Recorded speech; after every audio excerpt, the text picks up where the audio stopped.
Hi friends, welcome back to our channel Madras creative world. ఎలా ఉన్నానండి మీరంతా? నేనైతే చాలా చాలా బాగున్నాను. ఈరోజు మన recipe dry chicken and jeera rice అండి. అది కూడా బగారా జీరా రైస్. చాలా చాలా యమ్మీగా అండ్ టేస్టీగా రెస్టారెంట్ స్టైల్లో ఉంటుంది. మనం కనుక ఇలా కరెక్ట్ కొలతలతో కనుక చేసామంటే మనం రెస్టారెంట్కి వెళ్ళే అవసరం కూడా లేకుండా ఎంతో యమ్మీగా అండ్ టేస్టీగా సింపుల్గా మనం ఇంట్లోనే మంచిగా డ్రై చికెన్, డ్రై రోస్ట్ అనమాట. దీనికి కావాల్సిన మసాలా పొడి నేను హోమ్మేడ్ చేసింది చూపిస్తాను. ప్లస్ జీరా రైస్ కూడా చాలా టేస్టీగా ఉంటుందండి. ఫ్యామిలీ మొత్తం ఎంజాయ్ చేస్తూ తినొచ్చండి. సో మనము ఇప్పుడు దీనికి కావాల్సిన పదార్థాలు ఏంటి, ఇది ఎలా చేయాలి, రెసిపీలోకి వెళ్ళిపోదాం. ముందుగా మనం రైస్ని శుభ్రంగా కడిగి పెట్టుకొని అందులో నేను ఇక్కడ ఏమి తాలింపు వేయట్లేదండి, ఫ్రై కాదు. జస్ట్ అందులో బగారా ఆకు, కొద్దిగా బగారా పువ్వు, కసూరి మేతి, లవంగాలు, ఇలాచి, దాల్చిన చెక్క, ఈ ఐటమ్స్ అన్నిటిని వేసి శుభ్రంగా రైస్ని కడిగి పెట్టుకొని ఇక్కడ నేను ఎలక్ట్రిక్ రైస్ కుక్కర్లో చేస్తున్నాను. ఆ ఐటమ్స్ అన్నిటిని ఇందులో వేసుకొని మనం దీన్ని కుక్కర్ ఆన్ చేసి పెట్టుకోవాలండి. ఒక 15 మినిట్స్ తర్వాత మనకి ఇది రెడీ అవుతుంది. దీని తర్వాత మనము జీరా రైస్ ఎలా చేయాలో నేను ఆ మెథడ్ చూపిస్తాను. సో ఇక్కడ నేను ఈ ఐటమ్స్ అన్నీ ఈ రైస్ కుక్కర్లోకి యాడ్ చేసుకొని నేను ఇది కుక్కర్ ఆన్ చేసి పెట్టానండి. 10 మినిట్స్ తర్వాత ఇది అయ్యేలోపు మనము చికెన్కి సంబంధించిన మసాలా పొడి ఉంటుంది కదా, ఆ మసాలాని ఎలా ప్రిపేర్ చేయాలో నేను ఇప్పుడు మీకు చేసి చూపిస్తాను. డ్రై చికెన్ చేయడానికి మనకి ఇన్స్టెంట్గా ఒక మసాలా పౌడర్ కావాలండి. దానికి కావాల్సిన పదార్థాలు ఎండుమిర్చి 2 రకాలు తీసుకున్నాను. ఇక్కడ బేగిడి మిర్చి ఒకటి, మామూలు ఎండుమిర్చి, లవంగాలు, దాల్చిన చెక్క, ధనియాలు, షాహీ జీరా, కొంచెం మిరియాలు, అలాగే కొన్ని ఒక 15-20 దాకా బాదం పప్పులు. మనకు పేస్ట్లా జస్ట్ పౌడర్ రావాలన్నమాట. ఇవన్నీ డ్రై రోస్ట్ చేసుకొని దీన్ని నేను మిక్సీ జార్లో వేసుకొని కొంచెం మరీ బరకగా కాకుండా మరీ పేస్ట్లా కాకుండా ఇలా పౌడర్ చేసి దీన్ని పక్కన పెట్టుకోవాలండి. ఇప్పుడు ఇక్కడ రైస్ ఇలా బాయిల్డ్ అవుతుంది. ఇది అయ్యేలోపు మనము చికెన్ కూడా అలాగే మ్యారినేట్ చేసుకొని మనం ఉప్పు, కారము, అల్లం వెల్లుల్లి పేస్టు, కొంచెం ఆయిల్, కొద్దిగా కర్డ్ అన్నీ వేసేసి నేను ఇలా 1 అవర్ మ్యారినేట్ చేసి పెట్టానండి. ఇప్పుడు ఆ మసాలా కూడా మనం పక్కన పెట్టుకున్నాం కదా.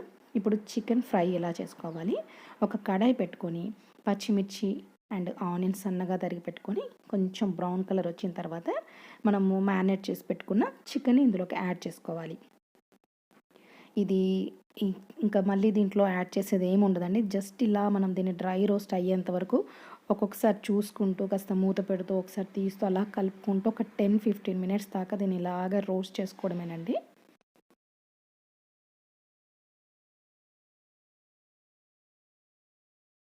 నేను ఇలాగే మధ్య మధ్యలో కలుపుతూ కంటిన్యూస్గా కలుపుతూ కంప్లీట్గా డ్రై అయ్యే వరకు కలుపుతూ ఉండాలండి.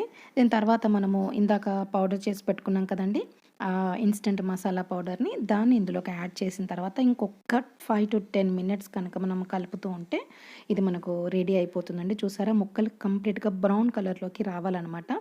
ఎంత బ్రౌన్ కలర్లోకి వస్తే అంత బాగుంటుంది. ఇక్కడ నేను ఆయిల్ చాలా తక్కువ యూస్ చేశానండి. మీకు కావాలంటే ఇక్కడ ఇంకొంచెం ఆయిల్ కూడా ఎక్కువ యాడ్ చేసుకోవచ్చు. నేను చాలా చాలా తక్కువ యాడ్ చేశాను.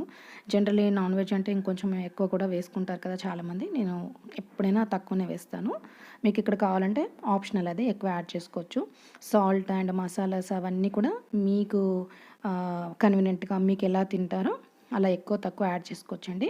ఇప్పుడు చూసారు కదా, ఇందాకటి కలర్కి ఇప్పుడు కొంచెం రెడ్ కలర్గా వచ్చింది. ఇంకా అంతేనండి, రెడీ అయిపోయినట్టే. మనం దీంట్లోకి లాస్ట్ దించేటప్పుడు కొద్దిగా కొత్తిమీర అండ్ కరివేపాకు వేసామంటే ఆ ఫ్లేవర్ చాలా చాలా బాగుంటుందండి. ఇప్పుడు మనకి ఎంతో టేస్టీ అండ్ ఎమ్మీ అయిన డ్రై చికెన్ రెడీ అయిపోయిందండి. దీన్ని మనం సర్వింగ్ బౌల్లోకి తీసుకోవచ్చండి. చాలా చాలా టేస్ట్గా ఉంటుంది. తప్పకుండా మీరు ఈ మసాలా పౌడర్ కనుక వేసి చేస్తే చాలా టేస్ట్గా ఉంటుంది. మీరు కూడా ఒకసారి ట్రై చేసి చూడండి.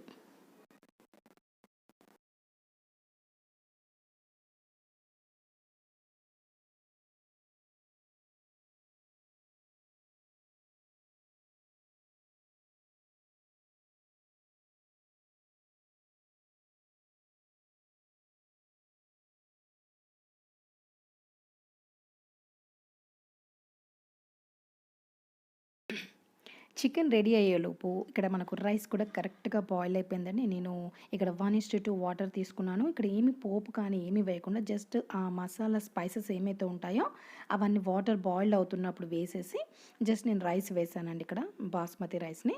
అంతే మనకు రైస్ కరెక్ట్‌గా ఉడికింది. ఈ రైస్‌తో ఇలా ఫ్లేవర్డ్ రైస్‌తో కనుక మనం జీరా రైస్ చేస్తే చాలా బావుంటుంది. రెస్టారెంట్ స్టైల్ అనమాట ఇది. ఇక్కడ మనం జీరా రైస్‌కి కావాల్సిన పదార్థాలు జీలకర్ర, కొత్తిమీర, కరివేపాకు, కొద్దిగా ఉల్లికాడలు అండ్ పచ్చిమిర్చిని తీసుకొని సన్నగా కట్ చేసి పెట్టుకోవాలి. ఇక్కడ సాస్ పాన్ పెట్టుకొని దీంట్లోకి ఒక 2, 3 టేబుల్ స్పూన్స్ ఆర్ 4 స్పూన్స్ మీ ఇష్టం అండి ఇక్కడ. Oil optional. ఆయిల్ హీట్ ఎక్కిన తర్వాత మనం ఇందాక నేను చూపించాను కదండీ! కొద్దిగా జీలకర్ర, కరివేపాకు, కొత్తిమీర, అలాగే గ్రీన్ ఆనియన్స్ సన్నగా తరిగి పెట్టుకున్నవి అవన్నీ ఇందులోకి యాడ్ చేసుకొని ఒక 1, 2 మినిట్స్ అలా కొంచెం ఫ్రై చేసుకోవాలండి. ఫ్రై చేసిన తర్వాత మనం ఇందాక రైస్ ఉడికింది కదా పక్కన పెట్టి ఉంచుకున్నాం కదా, అది కాస్త చల్లారిందనుకోండి చాలా బాగుంటుంది. పొడి పొడిగా వస్తుందండి. నేను అలాగే రైస్ ఉడికించేటప్పుడు కొద్దిగా నెయ్యి కూడా యాడ్ చేశాను అందులో. మనము ఇది పోపు చేసే ముందు కనుక ఒక ప్లేట్లోకి తీసుకొని ఒక 10 మినిట్స్ అలా పక్కన ఫ్యాన్ దగ్గర పెట్టామంటే కాస్త చల్లగా అయిపోతుంది. అప్పుడు మనకు పొడి పొడిలాడుతూ చాలా బాగుంటుందండి. ఇప్పుడు చల్లగయింది. అలాగే ఇక్కడ పోపు కూడా ఫ్రై అయిపోయింది. అంతేనండి. నేను ఇందులోకి రైస్ యాడ్ చేశాను. అంతే, ఎంతో సింపుల్‌గా, ఎంతో యమ్మీ టేస్టీ అయిన జీరా రైస్ రెడీ అయిపోయిందండి. ఫ్లేవర్ చాలా బాగుంటుంది. ఒకసారి మీరు ఇలా ట్రై చేసి చూడండి. ఇప్పుడు మనం దీన్ని సర్వింగ్ బౌల్‌లోకి తీసుకొని దీంట్లోకి కర్డ్ రైతా ఒకటి అండ్ ఈ డ్రై చికెన్ కనుక పెట్టుకొని సర్వ్ చేసామంటే ఎంతో ఎంతో delicious and tasty dry roast chicken and jeera rice ready అయిపోయిందండి. నచ్చిందా అండి? మీకు నచ్చినట్లయితే లైక్ అండ్ షేర్ చేయండి. మీ కమెంట్స్‌ని తప్పకుండా తెలియజేస్తూ ఉండండి. మీ ఫ్రెండ్స్ అండ్ రిలేటివ్స్‌కి తప్పకుండా ఈ వీడియోని షేర్ చేస్తూ ఉండండి. Thank you for watching.